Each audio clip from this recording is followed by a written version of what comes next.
Ma'am இப்போ எங்க மாதிரி யங்ஸ்டர்ஸ்க்கு வந்து சீக்கிரமா நீங்க சொன்ன மாதிரி சீக்கிரமா க்ரோ ஆகணும் அப்படின்னு சொல்லி ஒரு விஷயம் இருக்குல்ல.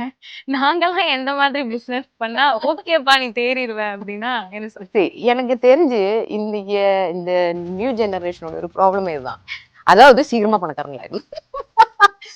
நார்மலா என்கிட்ட இப்ப நானும் பிசினஸ் ஃபீல்ட்ல இருக்கேன். ரொம்ப காலத்துல நம்மகிட்ட பிசினஸ் ஸ்டார்ட் பண்றதுக்கு வர பசங்க எல்லாரையுமே பார்த்தா இந்த சின்ன பசங்க வருவாங்க 25, 26, 27 பசங்களுக்கு சட்டுன்னு பணக்காரங்களாயிடும்.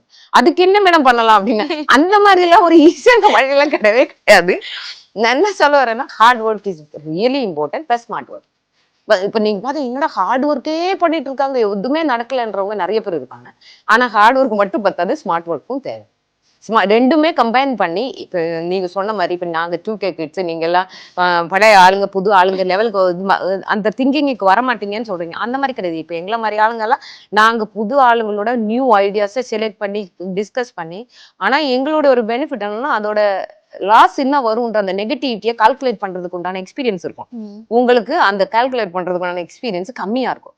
அதனால அக்கார்டிங் டு மீ நான் வந்து இந்த யங் ஜெனரேஷன் இந்த ஒரு 2K கிட்ஸ் படிச்சிருக்கேன். இப்போ இன்க்ளூடிங் எந்த பசங்களோட என்னோட பசங்களை பத்தி சொன்னாலுமே சரி, அவங்க கிட்ட நான் சொல்றது ஸ்லோ அண்ட் ஸ்டெடியா போங்க. இப்போ நீங்க என்ன ஃபீல்டில் போகணும் அதுல தான் நான் பிசினஸ் பண்ணணும்னா அதுல ஒரு 2 வருஷம் ட்ரைனிங் எடுத்துக்கோங்க அட்லீஸ்ட். ஏன்னா இவங்க எல்லாம் டைரக்டா ஆஃபீஸ் போய் ஒரு எம்ப்ளாய்மெண்ட் பண்ற ஒரு சாய்ஸ்லயே இல்ல. அவங்க வந்து பிசினஸ் அப்படின்னு படிச்சு முடிச்சு இறங்கின உடனே நான் பிசினஸ் பண்றேன் அப்படின்னு சொல்லிதான் இறங்குறாங்க. அப்படி இருக்கும்போது நீங்க பேசிக்கா 2 வருஷம் அதுல ட்ரைனிங் எடுங்கன்னு தான் சொல்றேன். இப்ப என் பையன் வந்து என் கம்பெனிலேயே கன்ஸ்ட்ரக்ஷன் கம்பெனில ஒரு ட்ரில் அடிக்கிற வேலை, மிஷினரி வேலை எல்லாம் செஞ்சுட்டு இருந்தாலுதான். ஏன்னா அவன் வந்து படிச்சு முடிச்சு பிசினஸ்க்கு வரும்போது இமீடியட்டா நீ போய் கம்பெனில மேனேஜரா உட்காந்துக்கடா அப்படின்னு சொன்னா அவனால எதுவுமே பண்ண முடியாது. He doesn't know anything. Basic details தெரிஞ்சு. அப்ப யங் ஜெனரேஷன் எல்லாருமே ஸ்மார்ட் பிள்ளைங்க தான். என்ன அவங்களோட அந்த ஒரு திங்கிங் வந்து அவ்வளவு சொல்லிட்டு கடைசியில ஸ்மார்ட் பிள்ளைங்கன்னு சொல்லி சமாதானப்படுத்த மாதிரி இருக்கு.